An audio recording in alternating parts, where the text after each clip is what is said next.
Perfecto, perfecto. Gracias por las canciones y gracias por las no canciones. Las componen varias aquí. Así Esa que canción bueno. que, esa canción que quería poner Patricia se me había olvidado. La de la mula. Ay, ay, ¿Qué ay. onda, Patricia? ¿Qué onda? Sí. Ah, Así de que ahora sí veras. ya No, se no, durmió. no. Ay, qué emoción.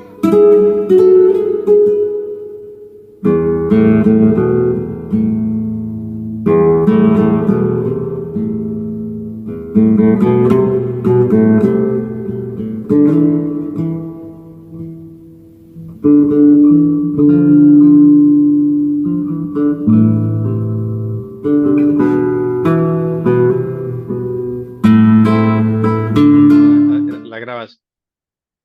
Muy bien, Ahora, ahí hemos empezado oficialmente, entonces pues adelante. bueno. Buenas tardes a todos, buenas noches para los que están en otro hemisferio.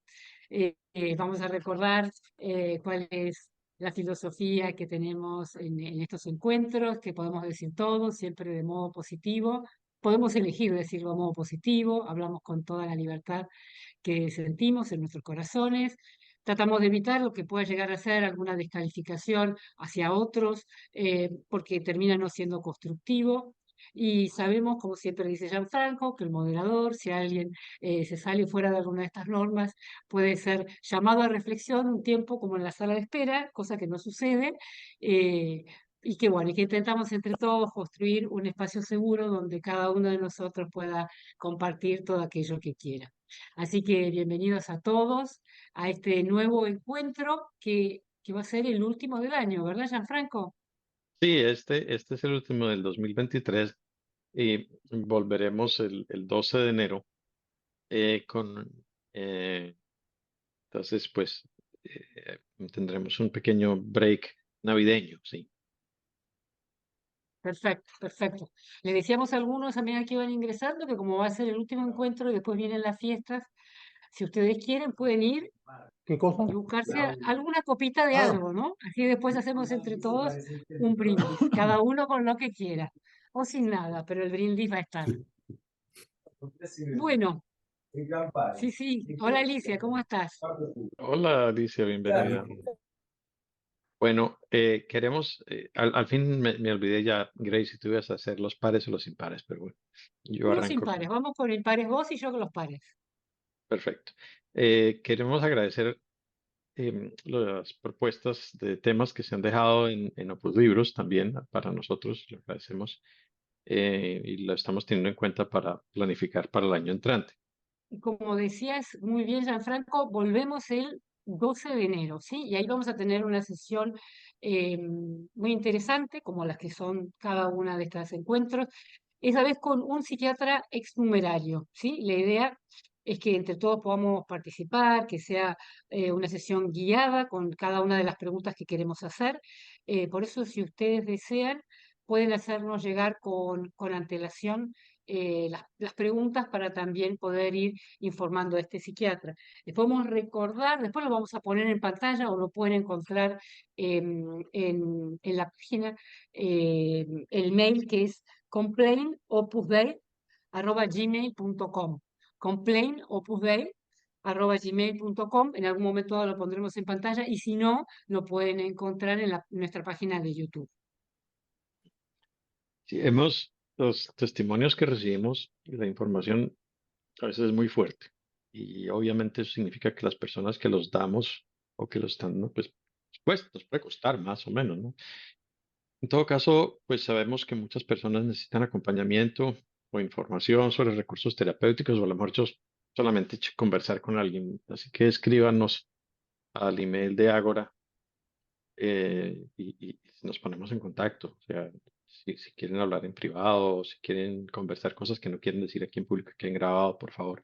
Hemos encontrado que para todos nosotros es tan sanador el poder conversar de estas cosas. Así que aquí estamos para ayudarnos, para pedir ayuda. Eh, Exacto, y eso es un proceso que se va dando naturalmente porque es uno de los objetivos esenciales que tenemos en este canal. De hecho, fíjense cómo hay cosas que se van dando con la espontaneidad que tiene la naturalidad y la necesidad de cada uno de nosotros. Yo no estuve presente porque no pude, pero la reunión pasada, la semana pasada, surgió una tertulia. No sé si fue una tertulia pirata, como solíamos decir, pero una tertulia donde participaron más de 20 personas, 25 personas, ¿no? Y fueron compartiendo cosas y se rieron mucho y compartieron anécdotas y demás. O sea, Y lo evidentemente, pasamos muy bien, ¿sabes? No nos íbamos, es ninguno de nosotros nos queríamos ir, ¿eh? que bien, es la mejor señal de que uno se lo pasa bien cuando estamos aquí compartiendo cosas. Un recordatorio técnico, no sé, financiero o lo que sea, o sea, apoyo. El canal lo estamos manteniendo entre algunos, pero todos pueden hacerse miembros y pueden colaborar, ya sea para mantenerlo o simplemente con recomendaciones o lo que han hecho hasta ahora, pero sí ayuda para el mantenimiento del canal que se incorporen y tal, los que quieran, ¿no? Quieran.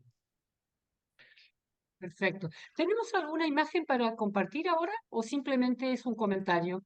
Creo que Eh, hay un video que Muy se iba a bien, compartir, me parece, no, no sé al fin si vamos a, creo que sí. Así, ahí está. Bueno, aquí adelante. bien, Venga. perfecto. Me impactó mucho Gracias. la sesión con Paula Vistagnino, me ayudó a pensar con más claridad. Paula explicaba un modo de proceder continuado en el tiempo, pero la cuestión de fondo es, ¿por qué se ha dado así en el tiempo y para qué? La respuesta para mí es que no ha habido claridad en los verdaderos motivos. Como decía Paula, lo espiritual ha servido para justificar una serie de prácticas. Pero, ¿por qué? De fondo, hay una mentalidad del fundador como prevención para las desamortizaciones. El liberalismo de final del siglo XIX en Europa trajo desamortizaciones, prácticas anticlericales por parte de los gobiernos. El liberalismo fue contrario a la Iglesia Católica y había temor por parte del fundador de que los partidos liberales quitaran bienes a la Iglesia. Él quería burlar esta acción de los gobiernos. Por otro lado, José María conocía la historia de San Juan Bosco, que sufría persecución y en su lecho de muerte un político le dio la solución, religiosos para la Iglesia, laicos para el mundo. Que paguen impuestos y nadie los podrá tocar. Esa idea la tomó el fundador, igual que tomó la idea de que su madre y hermanas atendieran los centros. Creo firmemente que esto no se ha dicho nunca porque estas ideas están tomadas de la experiencia religiosa. Es el mismo motivo por el que en la obra solo los célibes, numerarios y agregados, hacen testamento. Es una contaminación del mundo religioso y por eso no se puede decir. El motivo de fondo es burlar una posible acción anticlerical por parte del Estado y por eso, la forma jurídica de las actividades son civiles. Otro de los puntos que se comentó en la sesión es el tema del desprendimiento. Tal y como se vive el desprendimiento en la obra, no es espíritu laical. Eso es exactamente igual que lo que viven los religiosos. También se dan abusos de poder. Yo, cuando dirigí un centro, exigí a una persona que nos dejara su coche para irnos de excursión y le dije que si no lo hacía, era de mal espíritu. No dudaba de que seguir esa norma y obligar a esa persona a que nos dejara el coche era pobreza y desprendimiento, y ahora me doy cuenta del error. Hay que recordar que San José María vivió una persecución religiosa, es una persona con estrés postraumático, igual que todos los que vivieron la guerra. Eso tuvo que dejar rastro en el perfil psicológico que transmitió a la institución. Hemos vivido la cuestión económica como si fuera palabra de Dios. Pero yo me pregunto, en la postguerra española, cuando fue la expansión y San José María recorrió con don Álvaro España y parte del extranjero para hacer crecer la obra, ¿cómo se hizo? ¿A costa de quién? ¿De quién era el automóvil y el chofer en el que iban? Evidentemente, de alguno de los primeros. Era una época en la que no había automóviles en España, entonces, cuando nadie viajaba, ¿quién pagaba aquello? Después se ha ido sabiendo que la expansión en España y Latinoamérica se hacía con becas del gobierno español.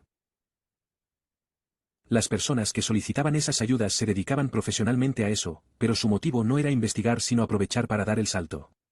Como decía Paula, es legal, pero efectivamente se ha ido estudiando quién da dinero y se han hecho proyectos para obtener el dinero. Toda la labor de los centros y las iniciativas que se han hecho, en realidad, no tenían como objetivo el bien social sino la expansión del Opus Dei.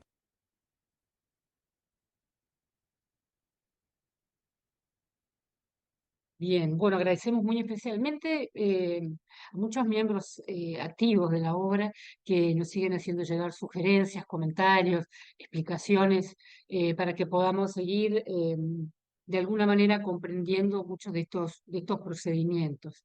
Pero precisamente para referirnos de una manera más específica, Gianfranco, tenemos un invitado especial hoy, ¿verdad? Sí, el doctor Ángel Valdés Estrada, que es un doctor en Historia Moderna y Contemporánea por la Universidad de Zaragoza, en España, y es catedrático titular de Historia de España en la Universidad San Carlos de Guatemala, donde es también el director de la Escuela de Historia. Ángel ha participado en estos videos muchas veces, estos coloquios, ha escrito muchas cosas para pues, libros y también ha liderado muchas veces, bueno, liderado, qué palabra tan tremenda. Digo, ha sido el que ha aglomerado un montón de gente de Centroamérica, que tienen su video de su reunión de vez en cuando los sábados, usualmente, ¿no? A veces con unos temas específicos, a veces menos. Y yo el otro día en una charla así informal con Alicia también me causó mucha alegría el saber que ha habido pues muchas personas en Centroamérica que han tenido la ocasión durante muchos años de estar en contacto de manera personal, ¿no? Cosa que en otros sitios pues algunos hemos estado muy aislados. Yo he vivido pues por casi 30 años en un sitio donde no hay nadie del Opus Dei o exmiembros o miembros o nada, ¿no? Entonces, pues con esa experiencia, Ángel va a darnos una perspectiva histórica sobre este tema, lo de las amortizaciones, cómo eso eran bienes de la iglesia o esas relaciones iglesia-estado, etcétera, y particularmente cómo se dio esto en España, porque el Opus Dei pues nació y se desarrolló en España y tiene toda una influencia española grandísima. Los libros es muy común que la gente escriba lo divertido que nos parecía a los que no somos españoles, toda esa cantidad de palabras raras que traían de España. Eh, bueno, para nosotros eran raros, para los españoles lo raro eran las palabras nuestras, ¿no? Y cómo algunos, como escribía un seudónimo Gómez en los libros el otro día recordando a Pepe el Vendea, que fue uno de los primeros españoles que llegó a Colombia, como él se bogotanizó completamente, era un rolo de esos de lo más cachaco que hablaba exactamente con la acento que se utiliza en esa ciudad, a veces la chalito, no sé qué, ¿no? Mientras que otros ramos que guardaban esa palabra que a nosotros nos parecía tan extraña, el modo de hablar, joder, macho, ¿no? Bueno, pues hay toda una interacción entre España y Sudamérica, el Opus Dei, etcétera. Y me imagino que en otros países donde eso será todavía más extraño, ¿no? Aquí en Canadá, pues yo pertenecí a la obra poco tiempo aquí en Canadá, pero pues es como muy distinto, todo es muy extraño, ¿no? Bueno, Ángel, perdona que me extendí un poco sobre tu tiempo y gracias por ofrecerte a darnos esta perspectiva histórica dentro de este marco, pues de cómo se manejan los bienes y las relaciones entre los bienes de la iglesia o de sus instituciones y los estados. Así que te doy la palabra. Muchísimas gracias. Buenas tardes o buenas noches, según como cada quien esté. Primero, presentarles a ustedes una disculpa, pero estoy saliendo de una gripe de estas gripes después del virus, del coronavirus, que no duran como las de antes, 8 días, sino esta ya va a cumplir 15 y todavía hay secuelas. Muchísimas gracias por haberme invitado. Esto es peor que el examen que tuve que hacer para las oposiciones, porque es un tema vamos a ver, históricamente es muy fácil, por decirlo de una manera, pero la implicación hacia el tema que nosotros le queremos dirigir es mucho más complejo. Y ha sido tal el impacto desde que hablamos de este tema que lo iba a dar hoy, que anoche tuve un sueño que ya tenía mucho tiempo de no soñar, que estaba en el curso anual, quería salirme de la casa de retiros y que estaba escuchando cómo los del consejo local estaban despotricando contra mí. O sea, que ya tenía mucho tiempo de no tener esos sueños, pues ahora lo tuve y efectivamente habrá sido porque hoy me tocaba hablar de esto. También he preparado un chivo, como le llamamos aquí, una chuleta en España, o como cada quien le llame. Técnicamente hablando, he preparado una clase. Digamos, es para no perderme tanto en toda la exposición. Y vamos a hablar concretamente de la desamortización, que fue una palabra que me parece que a todo el mundo le provocó un terremoto interior cuando la escuchó. Digamos, es una categoría histórica pues muy común en historia, pero obviamente que en el ámbito coloquial no estamos hablando constantemente de la desamortización. Previo quiero hacer dos aclaraciones pues, a manera de introducción. La primera, que quiero dejar bien claro, que yo soy católico, apostólico y romano, a pesar de los pesares, como decía Escrivá. sea, quiero que quede claro para que después no vayan a pensar de que mi discurso es anticlerical, que tengo un resentimiento contra la iglesia, que todas estas cosas que suelen decir cuando los que fuimos de la obra nos atrevemos a hablar. O sea, no voy a explicar mis prácticas religiosas porque eso es parte de mi intimidad, pero obviamente yo todavía me reconozco como católico, ¿verdad? Segundo es ya entrando en la materia, que el tema de las propiedades de la iglesia y su relación con el poder civil, por decirlo de una forma, ha sido siempre muy complejo, demasiado complejo. Es como ejemplo muy pasado, digamos, muy hace siglos, tenemos lo que sucedió con los templarios, que lograron crear, de hecho que fueron los primeros banqueros, y van a crear prácticamente todo un entramado económico, no solo dentro de la Iglesia Católica, sino dentro de los reinos que existían en aquella época en Europa. Fue tal el poder económico que tenían que era más a lo que podía, por ejemplo, en este caso, tener el rey de Francia, que fue el que va a darles el golpe final, que al verse las monarquías que estaban naciendo, porque se estaba consolidando el sistema monárquico, con pocos fondos y ver que dentro de sus territorios había una institución que tenía mucho dinero, pues la forma más fácil de poder adquirir esos bienes fue suprimiendo a los templarios hasta llegar a quemar vivos a sus dirigentes en Francia. O sea, esto no es nuevo dentro de la historia de la iglesia, siempre se ha dado, y solo lo pongo de ejemplo para que no pensemos, como lo dijo la persona que expuso en el vídeo inicial, que los liberales eran anticlericales. Digamos, es una afirmación también un tanto estereotipada, pensar que todos los liberales eran anticlericales. Por poner un ejemplo, aquí en Guatemala se decía que la única diferencia entre los liberales y los conservadores en el siglo XIX era que los conservadores iban a misa de 7 de la mañana y los liberales a la de 10. O sea, yo creo que eso nos da una imagen clara de la situación. No era tan radical esto.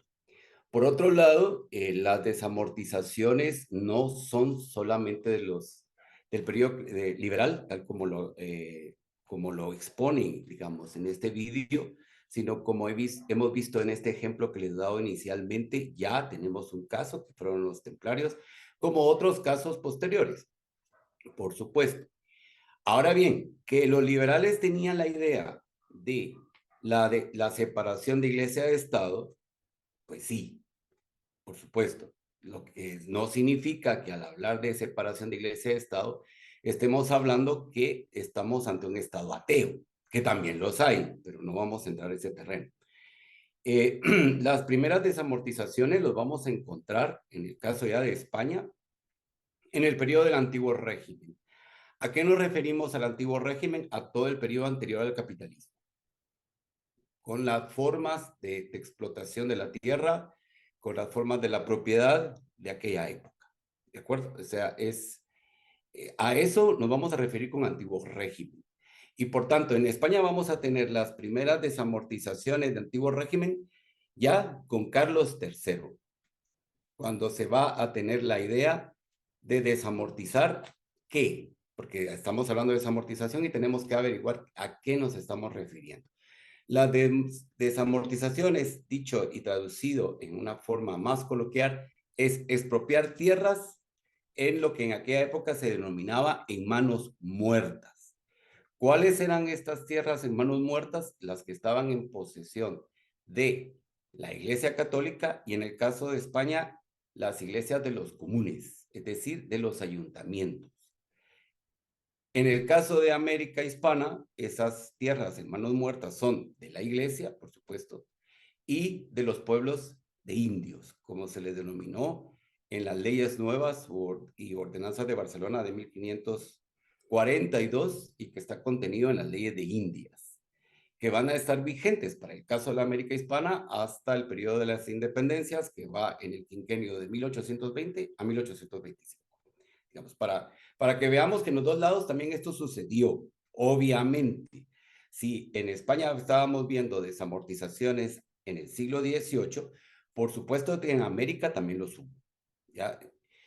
Otra de las cosas claras es que las desamortizaciones, las tierras en manos muertas se refiere precisamente a todas esas tierras que estaban bajo la propiedad de las órdenes religiosas, no tanto del clero secular que no tenían estas tierras.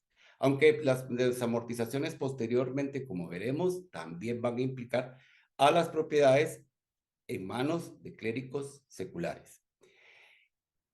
¿Cómo se van a adquirir estos bienes? Pues estos bienes la iglesia los va a adquirir por medio de testamentos. Por eso es tan importante en el caso de nosotros los testamentos, porque esa era una manera. Y también aquellas tierras que quedaban intestadas, es decir, que no había sido legada a otra persona por testamento, entonces se pasaban directamente a alguna orden religiosa. La manera de esta acumulación de la tierra también es históricamente muy largo de explicar, pero en concreto va a iniciarse en el siglo XIII, cuando los monasterios salgan de digamos, de las zonas habitables y vayan a establecerse a lugares boscosos y empiezan a producir en esa tierra cultivos. ¿Ya? La característica de estos bienes es que no se pueden enajenar, es decir, no se pueden vender, ¿ya? No se pueden traspasar, no se pueden heredar, no producen renta y por tanto no pagan impuestos. Sí producen, por supuesto, porque van a producir riqueza, pero esa riqueza queda dentro, entonces no hay circulación de capital. ¿Ya? Para el siglo XIX, cuando ya estamos en todo este proceso del paso de antiguo régimen al régimen capitalista, el que se estuviera esa cantidad de tierras prácticamente improductivas producía un gran problema en los estados liberales que estaban surgiendo en aquella época, que es el estado liberal que todavía estamos viendo sus estertores hasta ahora, ¿de acuerdo? Anteriormente en las monarquías, pues la forma de adquirir la renta o los impuestos por parte de la monarquía era precisamente a los campesinos libres, pero habiendo tanta tierra acumulada en manos muertas, las pocas tierras productivas que pagaban impuestos eran tan reducidos que provocaba unos grandes problemas en el gasto público. Y por eso es que los liberales, para poder dinamizar la economía, es que deciden que esas tierras tengan que ser confiscadas, es decir, desamortizadas, para poderlas a poner en venta. Como ven, en toda esta explicación no aparece nada de ningún discurso de tipo anticlerical. Estamos ante una solución eminentemente económica. Obviamente que la iglesia se iba a oponer a estas medidas económicas. ¿Por qué? Porque no estaba dentro todavía del sistema capitalista de producción. ¿Ya? Seguía, por tanto, en una forma de producción y de acumulación de la riqueza de antiguo régimen. ¿Ya? Entonces, esto va a ser el choque que vamos a encontrar. O sea, los liberales no van a plantear nunca un problema de tipo teológico, ¿ya? O de cuestionamiento a la jerarquía eclesiástica. Lo que están cuestionando es la posesión de la tierra, que la tienen acumulada, que era el modo de riqueza y sobre todo en España, que era un país donde no se habían dado todavía los primeros indicios de una revolución industrial.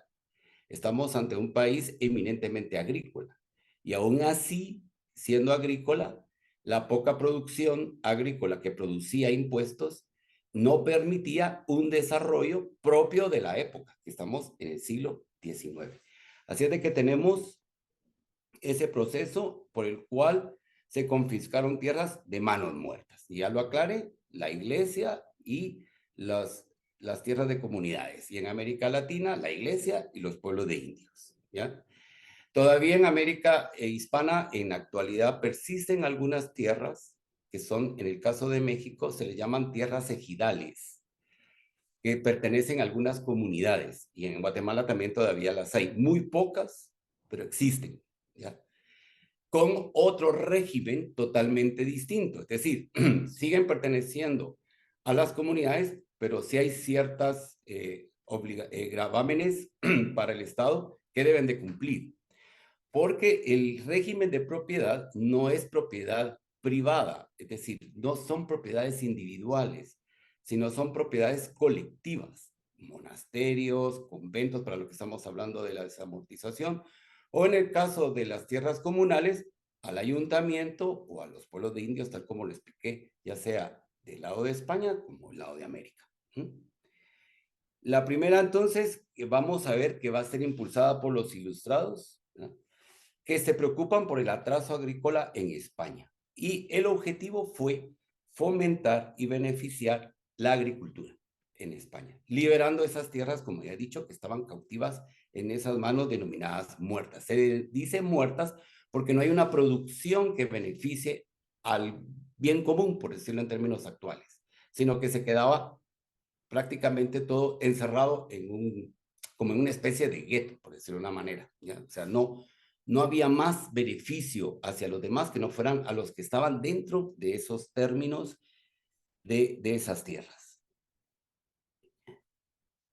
Carlos III, por tanto, va a tomar algunas medidas muy tímidas de desamortización, sobre todo de los bienes de la iglesia, y esto se va a ver con mucho más fuerza posteriormente con su sucesor, Carlos IV, cuando ya se le autoriza, como lo veremos en un momento, el que pueda vender esas tierras que van a ser confiscadas, ¿ya? Y también en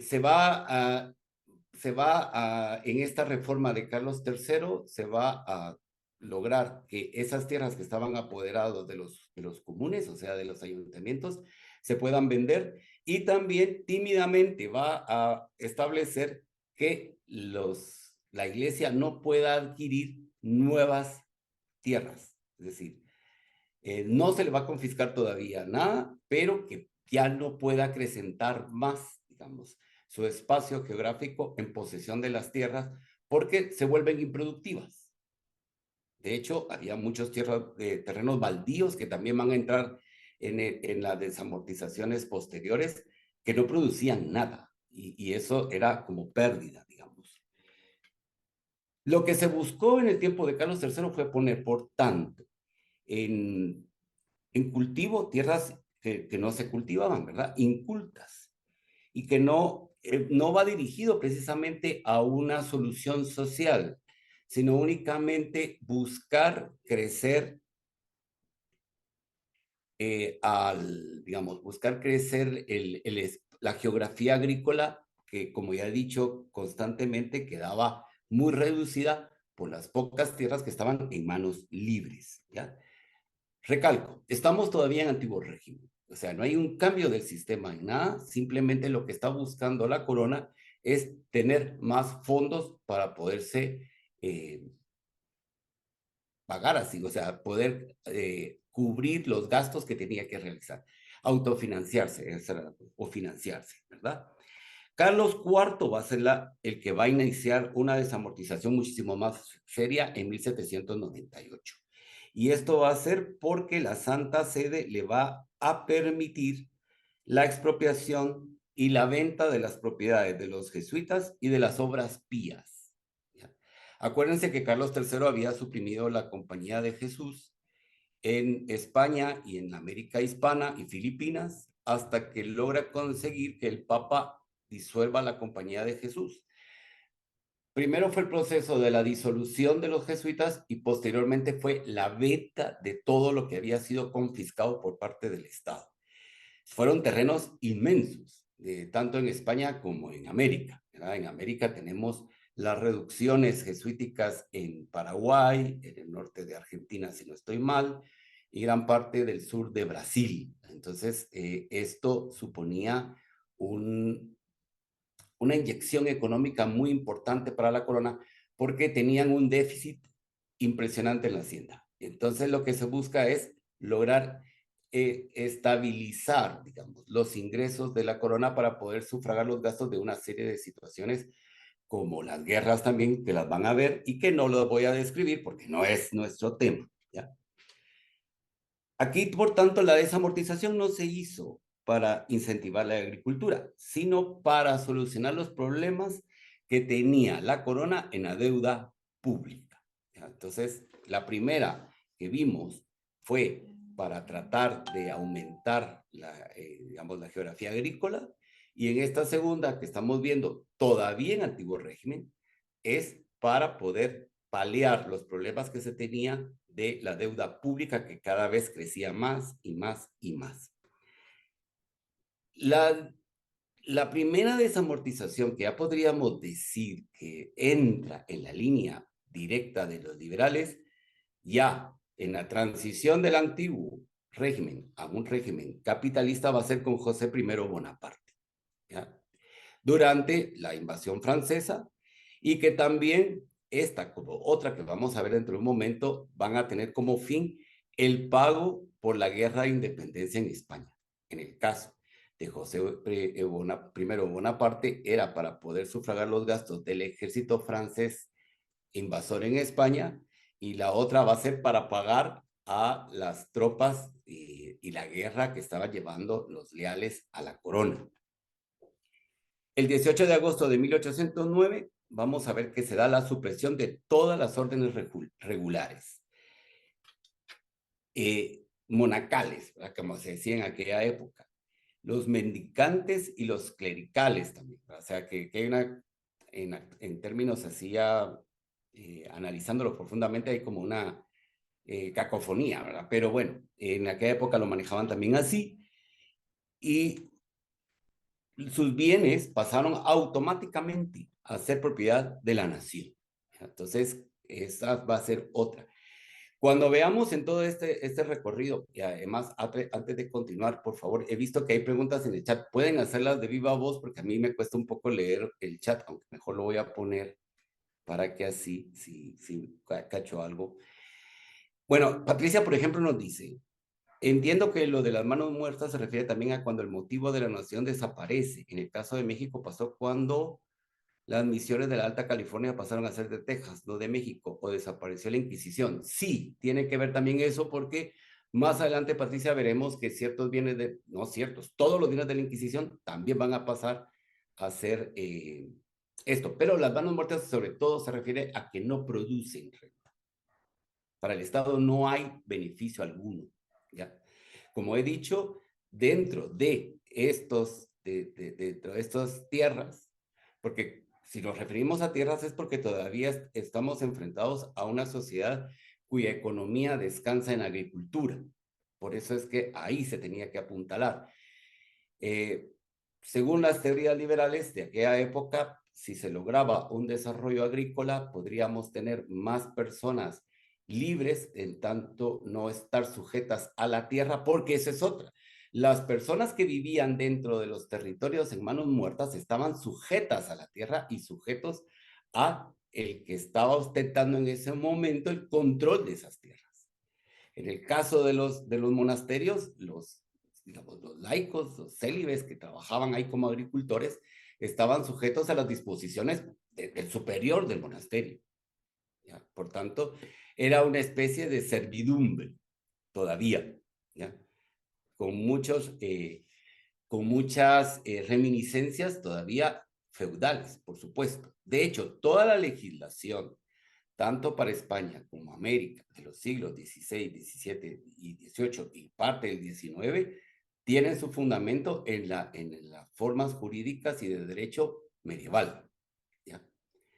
De la manera en que se va a proceder la organización económica, social y territorial de la América hispana, tiene ahí sus raíces y su fundamento. Entonces, por eso, a todo eso es a lo que se le va a denominar el antiguo régimen. Aquí hay una intervención muy larga, pero que me parece interesante por lo que medio leí por encima, que nos dice JGB. En España, tras la desamortización de Mendizábal, que vamos a llegar precisamente de la tercera década del siglo XIX, y disolución paralela del clero, ambas contra la iglesia. Vino la de Menmados, exactamente, que fue muchísimo más radical. Pasar la mitad del siglo XIX, que fue contra los bienes comunales de los municipios. Exacto. Primero vamos a apuntar, digamos, en estas desamortizaciones, veramos que apuntaran contra los bienes de la iglesia, pero como obviamente ya había sido desamortizado todo, también después se fue a los de los municipios, ¿no? Y paralelamente, así como ocurrió en España, va a ocurrir por lo menos en esta parte de América, Centroamérica y México. Del sur, no sé si siguieron el mismo camino, intuyo que sí, intuyo que sí. Ambas funcionaron bastante mal en cuanto a los resultados. Sí, por una falta de... en el caso de los resultados fue por una falta también, no solo de planificación, sino también de inversión, porque eso también requería un presupuesto del cual nadie previó. Pero eso lo podemos decir ahora, ¿verdad? Siglo y pico después de que estos hechos pasaron. En el momento en que esto se producía, ellos lo veían como un gran éxito, por supuesto. Ambos fueron uno de los factores de las guerras carlistas muy bien y no una causa menor, por supuesto.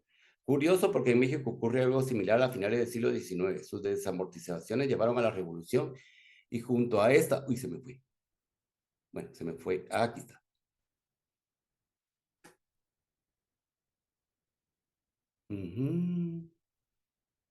Las guerras cristeras, sí. En ambos países grandes masas campesinas privadas de los bienes comunales, ejidos y calpuli y de celos usufructuadores de los bienes eclesiásticos con unos canales de aprovechamiento asequibles se quedaron sin nada. Sí, se quedaron sin tierra, derechos, ni salida, ni entes que los protegían, la iglesia y la comunidad local. Las constituciones liberales dan derechos individuales, pero ellos llevaban años bajo un régimen de protección. Exactamente.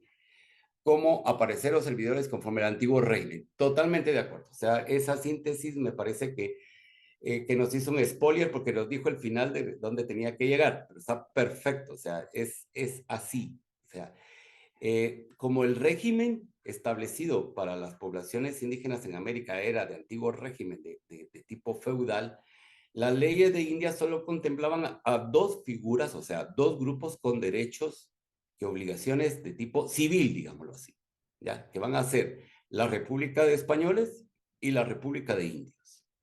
Pero no solo esos dos grupos existían, no solo esos dos grupos existían, porque había una gran cantidad, digamos, de grupos que fueron surgiendo a medida que se fue acentuando el mestizaje de todo tipo, ¿ya?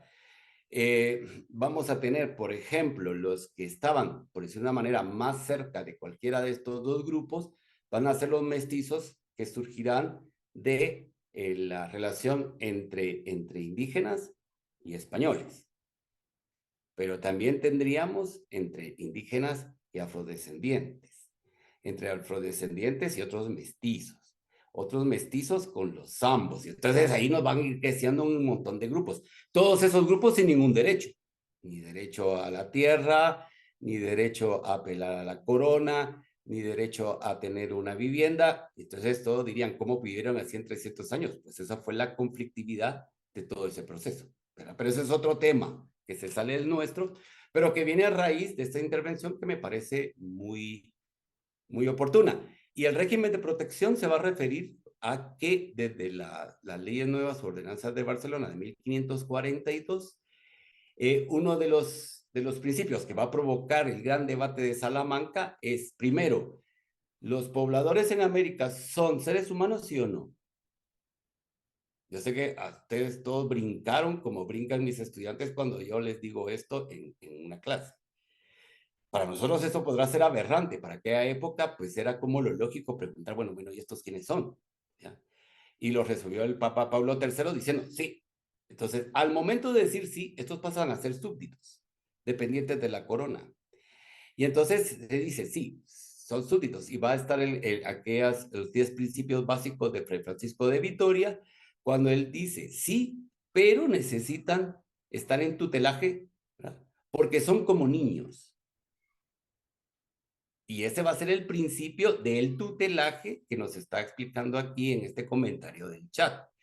Y por eso es que ellos no pueden tener la tierra en propiedad individual, sino solo colectiva, porque están bajo la protección de la corona. porque son como niños. Perdona, Ángel, es que suena como si estuvieras hablando de lo que pensaban en el Opus Dei de los numerarios auxiliares. Pero bueno, solo un inciso Bueno, y es que, a ver, todo lo que estamos hablando, de hecho, cuando estaba en la intervención digo, bueno, pero eso se parece a tal, esto se parece a aquello, esto se parece a esto. Es lógico, por supuesto, ¿verdad? Porque, como bien lo explicaba en el vídeo, pues claro, Escrivá de Balaguer tuvo ese post-trauma de la guerra y otros post-traumas, por supuesto, ¿verdad? Y esta es una legislación que en el caso de América duró 300 años durante el periodo hispánico. Yo no lo voy a llamar colonial, yo discrepo mucho de este término porque no eran unas colonias, porque el concepto colonial sí se puede aplicar en el momento de los territorios dominados por las potencias, ya dentro del sistema precapitalista y capitalista de producción. Aquí no estamos ante eso. Estamos ante un territorio que se incorpora a la corona.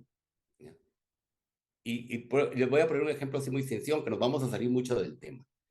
Y es, por ejemplo, el nombre que tenía este territorio durante el periodo de la dominación española era Capitanía General del Reino de Guatemala.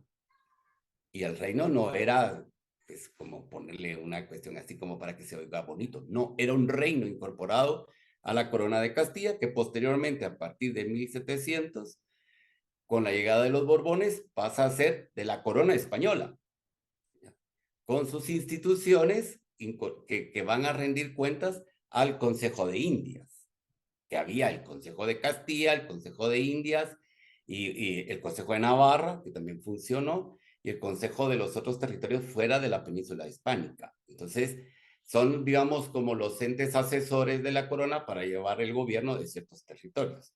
De hecho, en el Consejo de Indias en un momento estuvo Filipinas. Yo no sé por qué me refiero tanto a Filipinas, pero lo digo porque obviamente que también ahí la obra tuvo mucho implante y entonces, pues también cuela, digamos, Filipinas.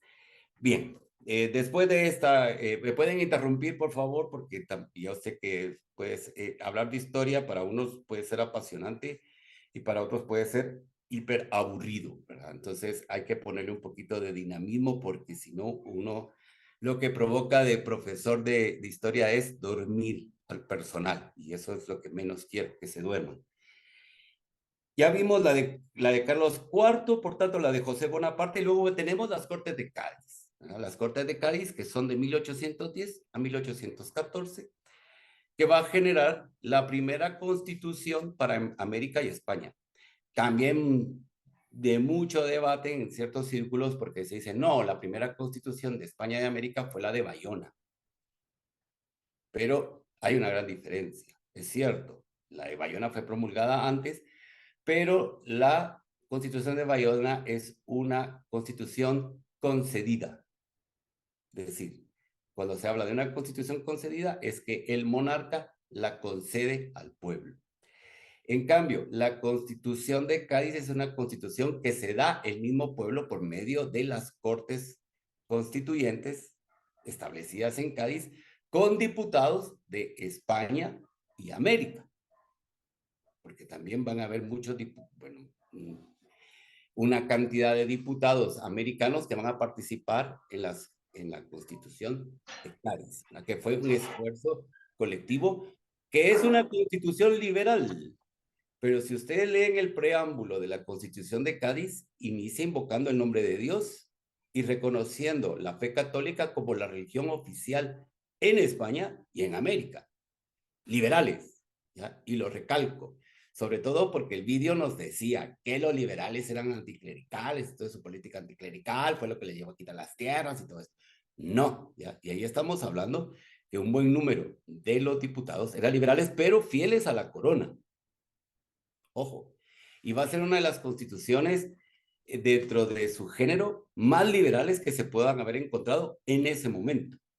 ¿Ya? Es una constitución que merece la pena leerse, que también nos va a provocar una serie de consecuencias históricas, hechos históricos, que van a ser la justificación, por ejemplo, del emperador Iturbide para anexionarse Centroamérica, por un articulado de la Constitución de Cádiz. ¿Ya? Y estamos hablando que la anexión fue en 1822. O sea, aquí todo va unido, o sea, todo va amarradito. No hay un dato histórico que usted les vaya a decir, bueno, eso no me sirve, esto, ¿para qué? No, todo tiene una relación. Otra cosa que no lo dije en la introducción es que estamos en un análisis histórico. Hay cosas que no nos van a gustar. ¿En qué sentido? Que el resultado de nuestra reflexión nos lleve a que no es lo que yo pensé en el caso de lo que estamos hablando de las propiedades del opus, ¿ya?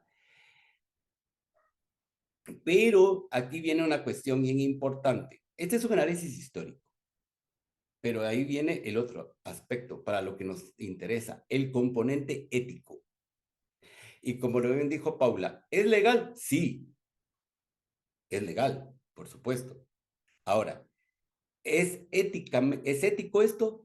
Ahí lo dejo abierto para que después, si ustedes quieren, lo discutimos, ya sea en esta reunión o en una tertulia pirata, si es que se arma. ¿Ya? Bueno, Hace un pequeño inciso, por Guillermina, si favor. lo quieres ver. Vamos. Ángel, dice Guillermina, perdona Guillermina que lo leas, ¿quieres? Si quieres lo dices, dice, en el caso de las actividades sociales, y más particularmente en el caso de las actividades sociales del Opus Dei, colegios, universidades, residencias, hospitales, etcétera, no son improductivas en el mismo sentido. O sea que hay una diferencia, digamos, aunque, o tal vez comentar en la considerable diferencia entre la desamortización de esos bienes que eran improductivos en esa secuencia histórica con estas entidades del Opus Dei Así que es, son productivas. exacto. Y por eso, bueno, también Guillermina ha hecho el segundo spoiler de la charla, porque efectivamente, por eso es que el argumento del vídeo diciendo que era para evitar la desamortización, históricamente no encaja. Así de una vez digo la conclusión. Históricamente no encaja, o sea, no tiene nada de relación una cosa con la otra, ¿ya? Ahora, ¿a qué nos vamos a referir que sea productivo o no? Porque eso es otra, es cierto. Vamos a ver, Marta dice. Ah, no, eso no lo puedo leer en voz alta porque es un elogio y no lo voy a hacer yo. A lo que voy es, ¿productivo en qué sentido? A ver, aguántate porque te lo leo yo. Dice, estimado Ángel, muchísimas gracias por la masterclass en historia. Qué gran suerte tienen tus alumnos de tener un docente tan bueno, capaz de transmitir el contenido de la clase con tanto estudiante. Así que tienes que aguantar el elogio. Bueno, pues me lo aguanto. Me voy a portar como los emperadores romanos cuando iban así y decían, acuérdate que solo eres un hombre, como se acuerda que eso decían. Bueno, a ver, vamos a ver lo productivo. ¿Qué es lo productivo realmente? Ya vimos que la desamortización es porque que estas tierras no generaban riqueza. ¿Para quién? Para el Estado. Ya, bueno. Pero eran productivas. Producían intelectuales, por supuesto. ¿Ya? Las escuelas las escuelas de los conventos producían gente que sabía latín, retórica, gramática, astronomía de la época. De hecho, en los monasterios y conventos posteriormente se va a empezar a cultivar la ciencia, y no lo olvidemos, ¿ya? Uy, Dios mío, bendito. Qué cosas las que pasan aquí. Se encuentra gente. A mí me emociona cuando veo que aquí se encuentra gente. Me emociona muchísimo. Eso es muy bueno. Bueno, mire, entonces, de acuerdo, los colegios, las universidades de la obra y todo lo demás son productivas. Sí, ¿para quién? Y ahí sería la pregunta del millón. ¿Para quién van a ser productivas? ¿Y qué tanto de beneficio tiene el Estado porque acordémonos que muchos estados subvencionan estas actividades, porque las subvencionan. Entonces, yo lo dejaría así como una pregunta abierta. No estoy diciendo que no lo sean, son productivas, por supuesto que sí. Que pueden tener, digamos, repercusión social, también, por supuesto que sí. Eso no es mi punto. Mi punto es hasta qué punto los estados, en cuanto a lo que le importa a un estado, que es el dinero por medio de los impuestos, ¿Se beneficia o no? Que es la pregunta que dejo abierta. Veo que Guillermina ha abierto la mano y como se nos ha Eso te iba ido, a decir, Ángel. Vamos a darle pie a Guillermina, que levantó la mano. A ver, escuchemos su comentario. Gracias, Ángel. de nada. Hola, ¿qué tal? Hola. No, por eso, no, mi pregunta mi comentario va por el lado que a mí me parece que, que todo este tema de las desamortizaciones, por lo que yo entendí de tu explicación, es porque el producido, en parte, el Estado lo consideraba que quedaba, digamos, entre las paredes de ese lugar, ¿no? Dicho y hecho.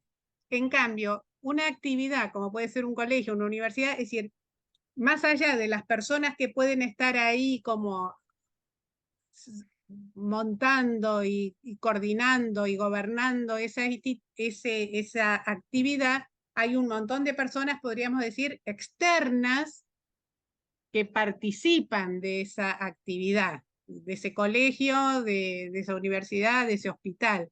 En ese sentido es que a mí me parece como que no cuadra entonces, a partir de lo que vos estás explicando, el criterio de las desamortizaciones. Exacto, exacto. Ese es el punto. O sea, y yo no Ujú. entiendo por qué tuvo que sacar la explicación de la desamortización para justificar algo cuando no tiene ninguna relación, como lo estamos viendo ahora, ¿ya? Sí. Pero claro, si te dicen una palabra tan difícil de aprenderse, uno dirá, ah, bueno, eso sí tiene peso, o sea, sí tiene sentido, sin tener una idea de lo que es la desamortización. Totalmente de acuerdo contigo, Guillermina. Y Bueno, muchísimas gracias. Elías dice, lo que no tengo claro es hasta qué punto el motivo de todo el montaje económico es miedo a una expropiación o también puede ser una ocultación de bienes a ojos curiosos.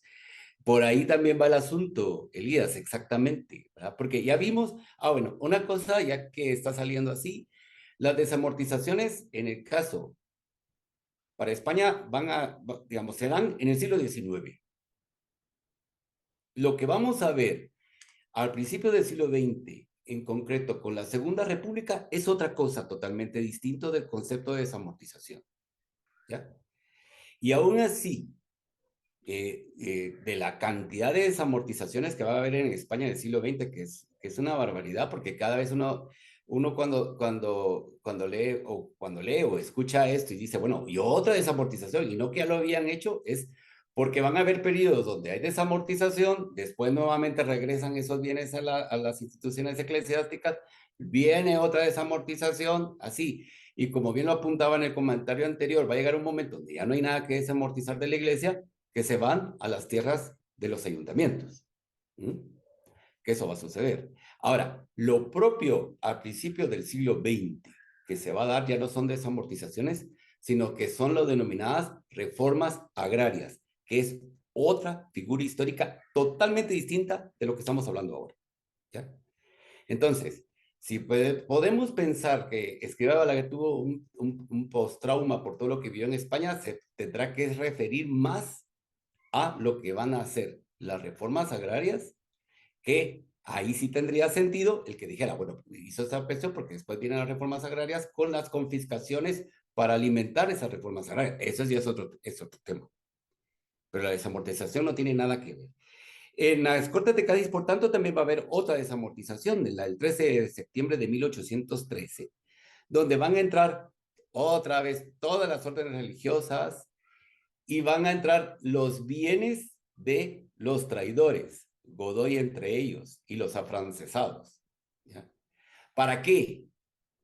Así como vimos que la de Bonaparte era para pagar a las tropas francesas, la del 13 de septiembre de 1813 va a ser para pagar a las tropas que están defendiendo a España en la guerra de independencia.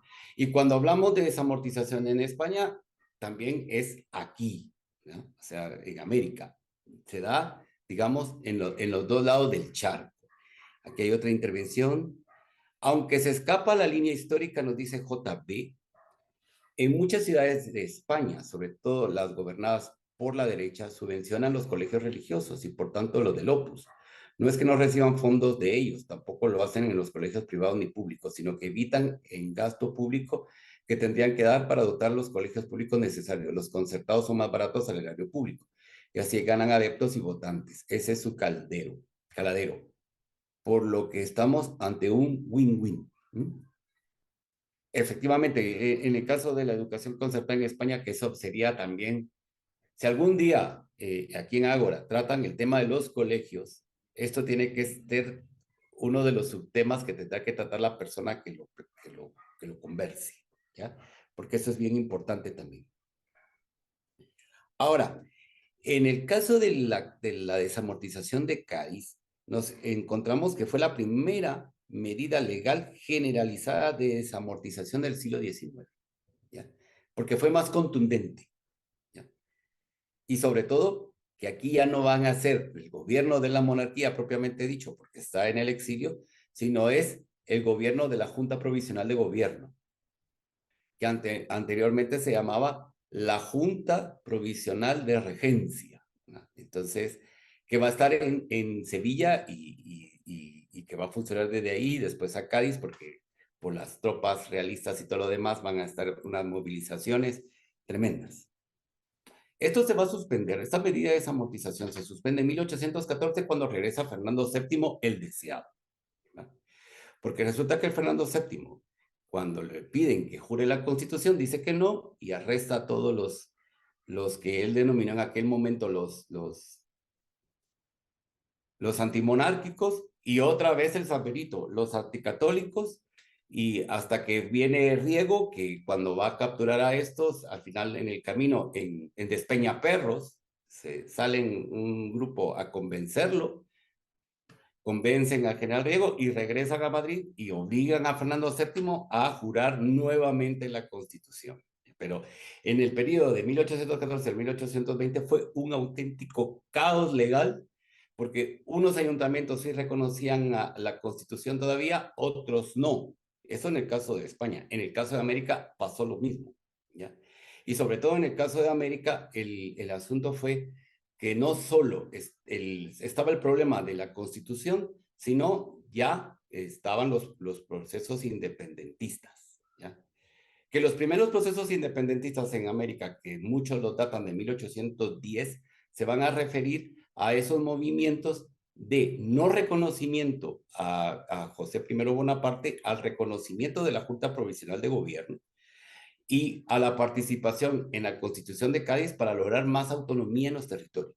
Pero en ningún momento se hablaba en ese momento de la separación de la corona. Posteriormente, y sobre todo, cuando ya se llega a la obligatoriedad nuevamente de la Constitución de 1812, en 1820, ya ahí a los ánimos estaban caldeados y entonces van a ser los conservadores los que van a proclamar la independencia. ¿Para qué? Para evitar que toda esta confusión política de España les afectara y les privara de sus privilegios. Claro, hoy nos presentan las independencias americanas como un grito de libertad, que ellos pelearon por nuestra independencia. No, pelearon por sus privilegios. Pelearon por sus privilegios. Pero bueno, ese es otro tema que no nos vamos a meter en ese jardín. Posteriormente vamos a ver, por tanto, que se va a surgir a partir de 1820 un trienio que se le va a llamar el trienio liberal, de 1820 a 1823, que va nuevamente a reanudar lo que se había establecido vamos a ver que aquí tengo la fecha que no se olvide, 13 de septiembre de 1813, pero había habido una ley que va a apuntalar también las desamortizaciones del 4 de enero de 1813, que son muy radicales. Nuevamente lo va a tomar el bienio, los del trienio liberal, ¿ya? Y también va a incorporar, lo que ya mencionaba en un comentario anterior, los bienes de la Inquisición española que había sido suprimida. O sea, imagínense ustedes lo que pudo haber tenido la Inquisición en aquella época. Guillermina levantó nuevamente la mano. ¿O no la había bajado? Eso No, es una mano la volví a nueva. levantar, no, la volví a levantar, no, es Sí, una mano muerta, sí. acá estoy, viviste coleando todavía. No, porque todo esto digamos, que está comentando Ángel, que está contando, que yo la verdad que no lo sabía, no lo sabía. Porque yo, qué sé yo, en el colegio estudié la expulsión de los jesuitas y esas cuestiones, pero ya tanta historia, tanto detalle, no. Pero sí, me suena que algunas personas de España, algunas personas de la obra de España, alguna vez en una conversación me hicieron referencia a esto mismo de las desamortizaciones como una explicación. Y eso fue en torno a una conversación donde a mí me parece, digamos, una opinión, a mí me parecía como que en realidad el fundador lo que él quiso, quiso promover es que realmente surgieran iniciativas de las personas de la obra y de amigos y personas que se acercaban a la obra y que la sacaran adelante como parte de influir cristianamente en el ambiente. Pero a mí me da la impresión de que como eso no se dio muy espontáneamente, o qué sé yo, que la gente no terminaba de promover ese tipo de actividades, por lo que sea, o porque tenía que hacer otras cosas, o por, no sé, por lo que sea, fue en definitiva algo impulsado desde arriba. Entonces, que ese impulso desde arriba es que terminó haciendo que en las entidades propietarias, en todas estas cuestiones, bueno, aparecieran, tanto numerario, porque en realidad, eso que se había pensado como algo que surgiera más, podríamos decir, de la base, de los cooperadores, de personas que participaban de la labor apostólica, que fluyera, digamos, y que surgiera de un modo natural de las bases, no pasaba, entonces se impulsó desde arriba. Bueno, eso es lo que a mí me parece. ¿Qué fundamento tengo? Nada, más que una opinión personal. Bueno. Tu fundamento, Guillermina, es el sentido común. Uh-huh. Eso es muy de sentido común. Y estoy más seguro que que... tratar, me parece que de esconder, que después, qué sé yo, me parece que fue medio como que la cosa se fue dando eso, como, bueno, de avivar el fuego, de vamos, vamos, vamos, vamos, ¿no? Y dar manija Anímense. desde arriba, y eso es que hizo, bueno, que la cosa quedara media, bueno, pero como que la intención originaria me da la impresión que era que fueran cosas que fueran surgiendo de la base. Muy espontáneas, efectivamente. Y eran tan Ángel, espontáneas que se hablaba mucho, perdón, de sí, los grupos promotores y los padres que querían armar sí, cosas específicas para sus hijos, pero después la verdad es que todos los nombramientos de los cargos directivos básicamente venían dados por la asesoría, tanto las incorporaciones en los equipos directivos como la suspensión del personal, digamos, ¿no? Que no estaba vinculado, diría yo, con su calidad docente, sino con su compromiso dentro de la institución, no de la institución colegio, sino del Opus Dei, ¿no? así es. Quería leer algo, perdón, que escribió Sí. antes JB, que había puesto que esto era un win-win y aclara más, además, es un win-win porque el erario público gasta menos, el partido correspondiente gana público y el Opus ve los sueldos de sus profesores y muchos servicios pagados con dinero público en torno recaba fondos de donativos, etcétera, para sostener la labor apostólica paralela a sus colegios, clubes, atención familiar, etcétera. Este comentario es mío, toda la cosa paralela que se hace en torno a todo esto es interesante. Lo digo por haber trabajado en colegios. Al final, ambos tienen su caladero y ambos se sostienen económicamente, por eso se necesitan ambos y se apoyan en lo social, económico y político. Sí, muy cierto. Muy cierto. Yo también trabajé en colegios y a mí me llamaba la atención que trabajaba en un colegio que era labor personal, pero el delegado de la asociación era un numerario que vivía en la comisión regional. Entonces, y le daban cuenta cada semana. Llegaba cada miércoles y se reunía todo el consejo directivo del colegio, 2, 3 horas, dándole cuenta de todo, ¿ya? En fin, pero eran espontáneas, como decía Guillermina, que supuestamente tendrían que haber surgido, ¿ya? Entonces eso nos decía por dónde iban los tiros. Ya nos queda poquito para terminar con la historia de las desamortizaciones. Así ya podemos ver que yo creo que a todas y todos hemos llegado a la conclusión que la desamortización no tiene nada que ver como explicación del por qué están estos entramados de las propiedades de la obra de la manera en que están. O sea, podemos poner otro tema, otro pretexto, pero la desamortización queda fuera, digamos, no está dentro de esto.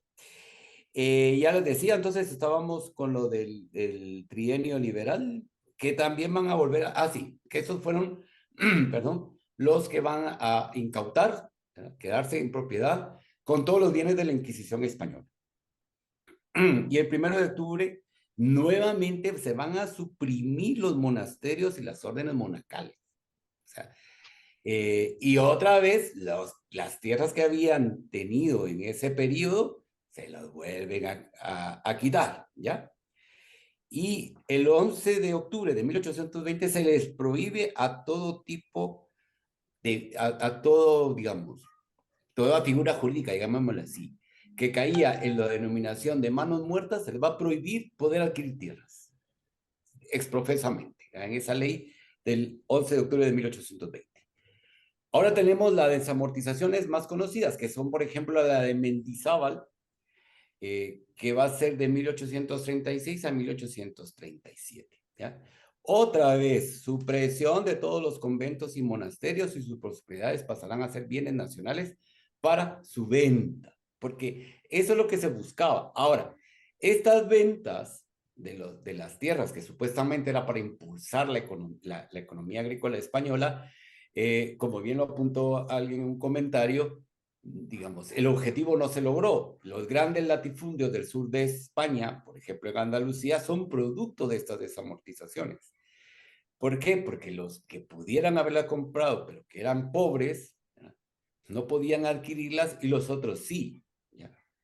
Y vamos a encontrar muchas personas que van a comprar estas tierras, pero no viven ahí, sino en una de las ciudades, ¿ya?, que van a crear precisamente estos latifundios que van a estar presentes en el sur de España y que después veremos durante el periodo de la Segunda República la gran conflictividad social que estos latifundios van a generar ya dentro de una reforma agraria, que es otra cosa.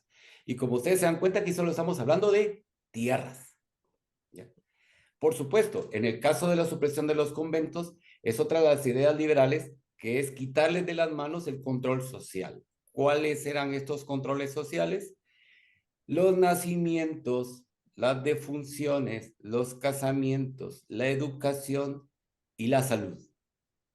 Porque todas estas funciones estaban en manos de los monasterios, de los conventos, de los clérigos seculares, y el Estado quiere tomarlos, porque estamos ante el nacimiento de un Estado liberal moderno, ¿ya?, con los 3 poderes, con leyes, con constituciones y tal. Y por tanto, este sistema de antiguo régimen impedía el desarrollo de ese concepto liberal del Estado. Aquí ya estamos ante el Estado. En el antiguo régimen estábamos ante un Estado de tipo monárquico, ¿ya?, de tipo monárquico, traducido es autoritario, ahora no se me viene la palabra técnica, absolutista, ¿ya?, un Estado monárquico absolutista. Aquí estamos ante un Estado liberal moderno, con sus instituciones que no es que fueran anticlericales, pero obviamente, ustedes imagínense, los clérigos, monjas, monjes, frailes de aquella época, obispos de aquella época, que ven que esos 5 factores que les acabo de hablar les son arrebatados, eso ya también va a ser visto como anticlerical porque le están quitando el poder, le están quitando el control sobre la población, ¿ya? Pero no hay una prohibición de la práctica religiosa. Este es otro factor que tenemos que tomar en cuenta. En la desamortización, después vamos a tener otra desamortización, prometo que ya nos faltan solo 3, La de Espartero de 1841. Este Espartero va a estar 2 veces. Que está ahí más adelante es en otro periodo, pero ya no vamos a seguir con Espartero, con un dicho muy típico en España precisamente sobre Espartero, que no lo voy a decir yo aquí, porque somos personas serias. El 2 de septiembre de 1841 va a desamortizar. Espartero da un paso más, porque en el 2 de septiembre de 1841 va a desamortizar los bienes del clero secular. Todas las demás desamortizaciones eran del clero regular. Creo que me toca hacer una pequeña intervención aquí, ¿cómo se llama? Moción de procedimiento. Sí.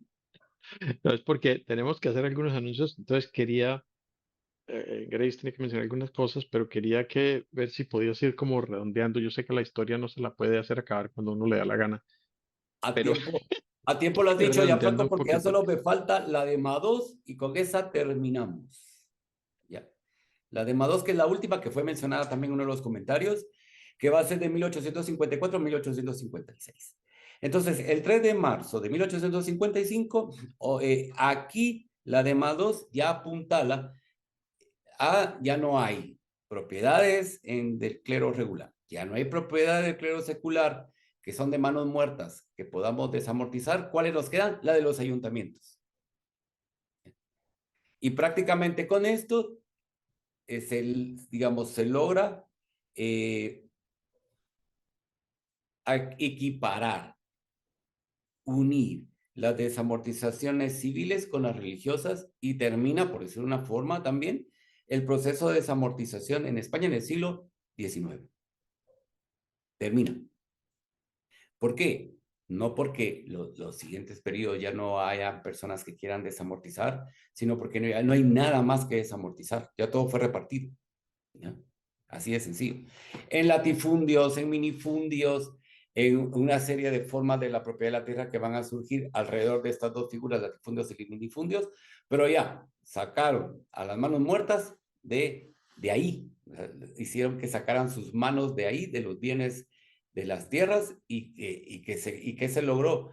Pues las consecuencias, y con eso termino, van a ser, como ya bien lo apuntó en un comentario, que los objetivos que se esperaban de un desarrollo agrícola de España no se alcanzaron totalmente porque no había un presupuesto por parte del erario público que financiara con empréstitos a estos propietarios, sobre todo los de los minifundios que necesitaban de esas ayudas estatales para poder arrancar, por un lado.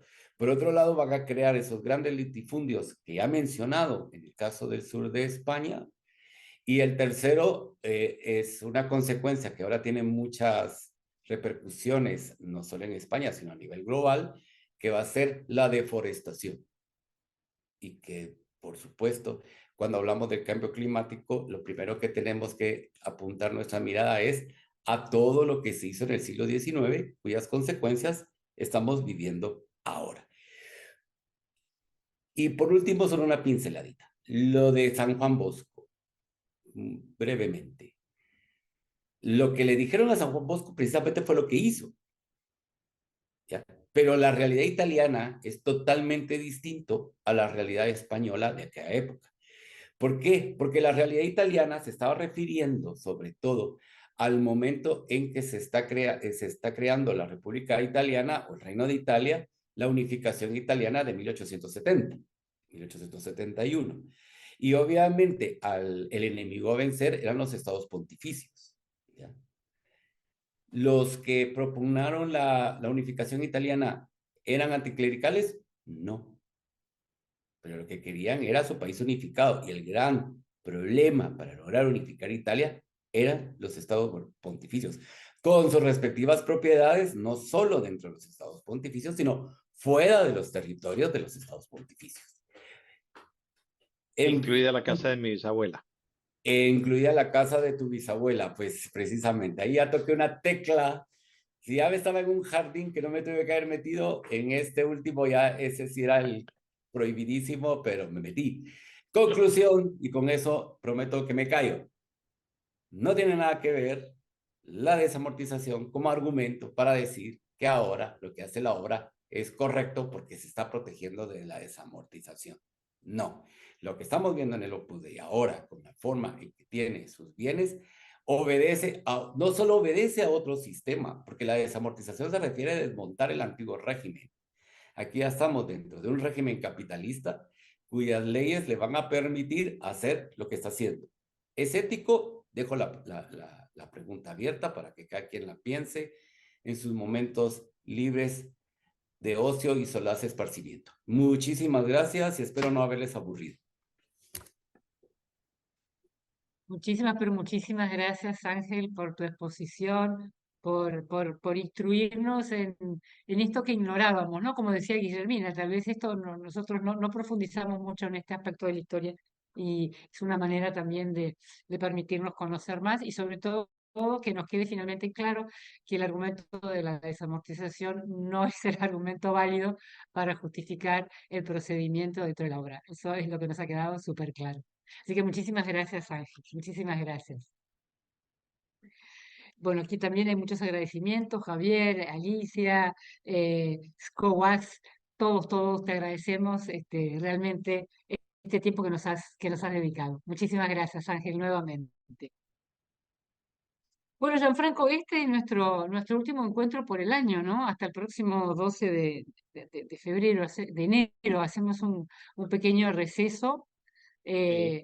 un pequeño Eh, a- receso, a- a- pero es algo me momento de mencionó, agradecimientos, ¿no? algo me Sí. mencionó Guillermina de Ernesto Cofiño, eh, que lo iban a declarar venerable. Y bueno, a ver, ha habido Digo, hay una es otra información que noticia es muy, distinta, pero a ver, hay vamos a ver los documentos que me parece que es lo más interesante, eh, según la promulgación de decretos del Dicasterio para la Causa de los Santos, ¿no? Publicado, hoy es 15, el día 14, o sea, ayer. Em, Dice lo siguiente, las virtudes heroicas, o sea, se promulgan las virtudes heroicas del siervo de Dios Ernesto Guglielmo Coffini Ubico, fiel laico y padre de familia, nacido el 5 de junio de 1899 en la ciudad de Guatemala y fallecido el 17 de octubre del 91. Em, este fiel laico era supernumerario del Opus Dei, ¿sí? sí, Es curioso, sí, y es curioso en esta promulgación del día de ayer cómo figura este anuncio y lo podemos comparar para que cada uno pueda sacar sus conclusiones. Cuando se hizo la misma promulgación, pero en el caso de Guadalupe Ortiz de Landázuri, ¿sí? Déjenme que busque acá el documento. Esto fue el 9 de junio del año 2018.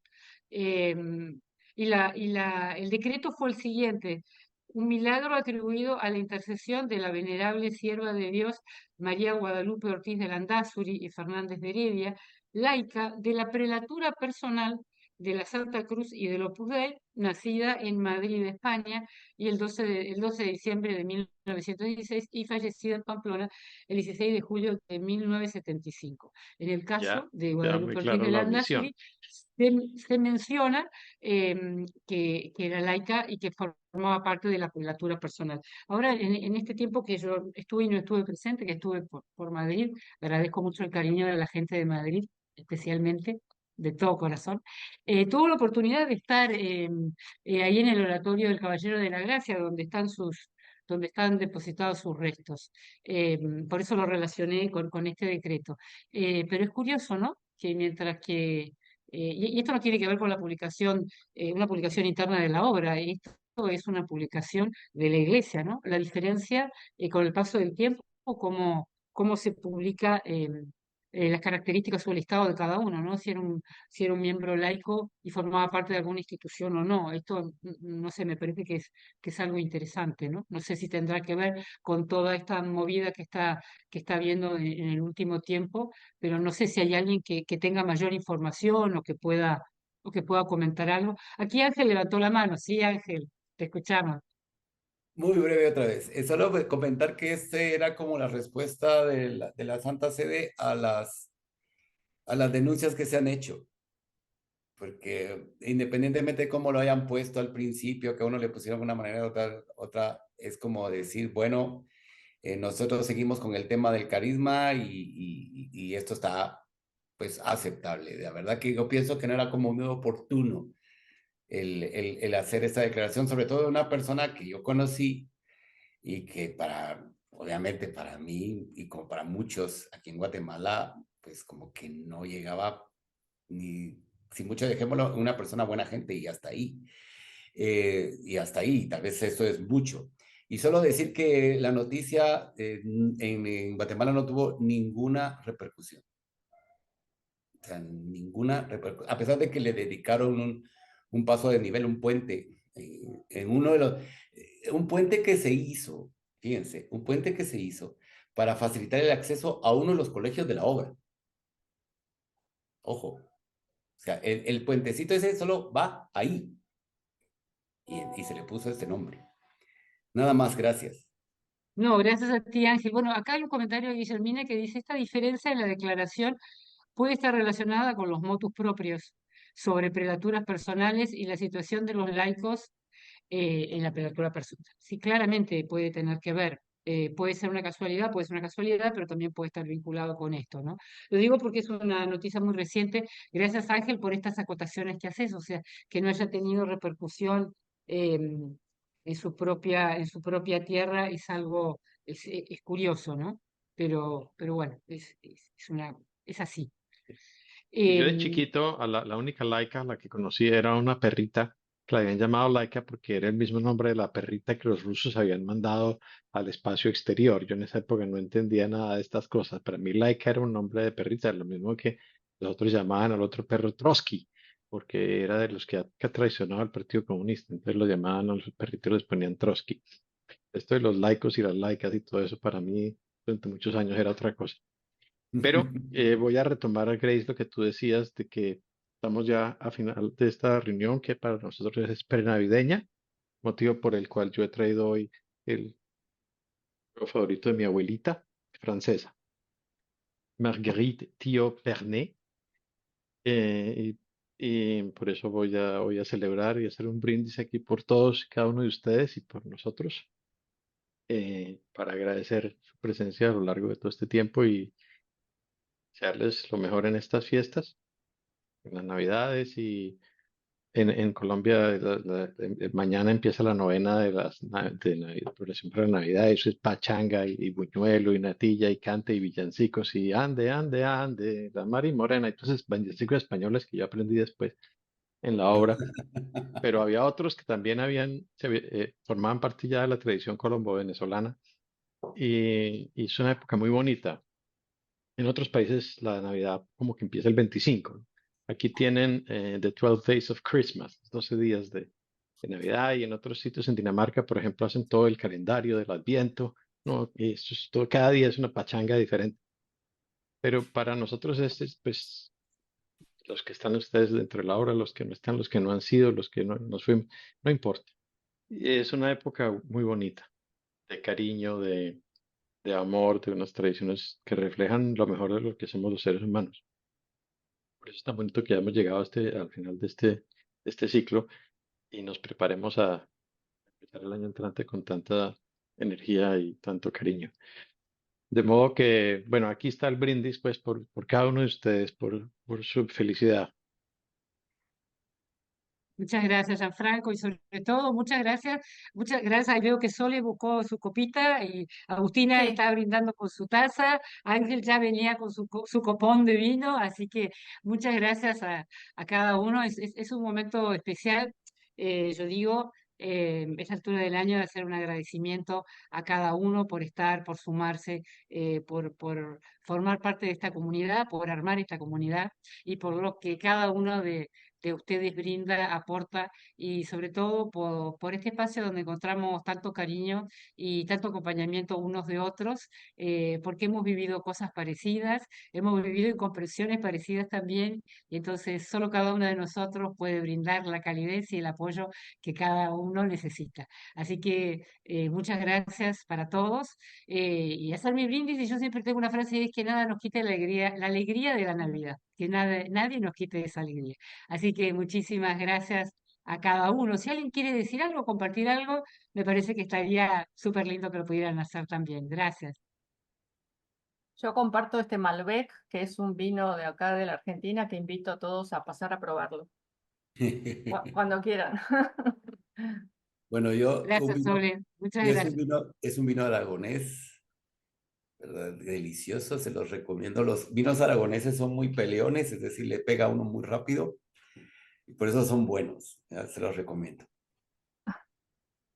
Yo no me preparé con vino, pero quiero agradecerles especialmente, bueno, por supuesto, Ángel, por la masterclass, como dijeron, de la clase de hoy, pero al equipo de Ágora, o sea, por todo el esfuerzo, todo este tiempo. Y la verdad es que, pues bueno, gracias. Y ahora que mencionas esto, Patricia, hay dos, tres personas que están siempre detrás de la pantalla, bajo ese simbolito que Mm. dice Ágora, y que no aparecen aquí con nombre, apellido y cara, pero que trabajan y trabajan y trabajan. Y han hecho una labor impresionante de mantenimiento del canal, de organización de esto, tanto tecnológica como estratégica, y a quienes les quiero también expresar el más profundo agradecimiento, porque para mí es una redención continua participar en estas cosas. Y lo hacen pues por el gusto de hacerlo, ¿no? Si hablábamos en algún momento de recoger algunos fondos y cosas así, que además apareció en Opus Libros otra vez una llamada para que apoyemos financieramente su mantenimiento, es porque hay unos costos mínimos de operación y hay unos programas y unas cosas, y computadores y cosas de eso. Pero realmente eh, quiero darles a ellos también un agradecimiento porque no siempre queda claro. Ya saben que es un equipo como 140 personas, ¿no? O sea, hace el trabajo de 140 personas, pero en realidad son tres. Y lo hacen ad honorem y con honor y cariño. De modo que, pues todo mi agradecimiento a Cecilia, Paco y Marina, que no está aquí hoy, y a Francisquita colabora desde lejos, pero pues es la energía y el motor detrás de mucho de lo que ocurre aquí. Y yo le digo Paquita, pero no le gusta, entonces Francisquita. Eh, de manera que, pues, de nuevo, muchísimas gracias, de verdad. Y bueno, ya ves, Sí, terminaremos y la hay un grabación muy mensaje. pronto. Sí, pero Perdón. hay un mensaje que me gustaría especialmente leerles, y Ujú. gracias JGB por estas palabras tan entrañables. Y en estos días nos acordamos, dice él, todos mucho del enorme esfuerzo de todas vosotras que fuiste y que son numerarias auxiliares. Gracias y perdón con todo corazón. Muchísimas, pero muchísimas gracias por tus palabras. Muchas, muchas gracias. María Muchas nos gracias. recuerda, María nos recuerda que tristemente su país, en Venezuela, lo está pasando fatal. Llevan pues muchos años, quizás algunas personas y en algunos medios no se sabe tanto. Yo tengo contactos directos allá y amigos y personas muy queridas y lo están pasando terriblemente mal. Todas esas cosas que cuentan en las noticias no son ni el 2% de lo que en realidad ocurre. Es uno de estos casos donde lo que está ocurriendo es muchísimo peor que cualquier cosa que puedan tratar de poner las noticias. Y en algunos, pues supongo que en Nicaragua la situación probablemente no es muy distinta. Em, de modo que, pues sí, María, aquí estamos. Cantaremos contigo la canción del burrito sabanero y te acompañaremos. Con el cómo podían colaborar con el canal. Así que no sé si tenemos preparado un material, si no lo leemos, pero si no, lo podemos emitir para que todos sepan. Muchas gracias, equipo técnico Ágora. ¿Cómo se puede acompañar? Más allá del agradecimiento, aquí dice suscribirse al canal, compartiendo y dando like, me gusta. Bueno, aquí tenemos todas las distintas formas de hacerse miembros del canal, el colaborar con la parte técnica, y también hay otro formato que es el Héroe Solidario, que es un fondo que tiene como fin generar pequeñas ayudas para exhumanarias auxiliares que necesitan una ayuda temporal, especialmente en África. Pero también va a quedar publicado esto para que puedan encontrar las otras maneras también de colaborar. Aportes puntuales también, que están abajo a la derecha, ¿no? De esa manera también es algo concreto y puntual que se Y puede ver eso, durante ese la corazón, semana. cuando se Sí. aprieta, uno puede poner la plata que quiere dar, si quiere dar algo, y eso va también a ese fondo. Perfecto. Y además que quede muy en claro que la generosidad es completamente voluntaria y nunca esperamos y vamos a presionar a nadie para que lo haga. Y que lo más valioso, realmente lo más valioso de cada uno de ustedes es que puedan participar y el apoyo y el cariño continuo y permanente que recibimos de cada uno de ustedes. Así que en nombre de todo el equipo de Ágora, muchísimas, pero muchísimas gracias. Así que bueno, vamos a ir cerrando esta emisión, esta última emisión, hasta que volvamos a encontrarnos el 12 de enero, ¿sí? Muchísimas, pero muchísimas gracias a todos, a cada uno por la presencia y el apoyo incondicional.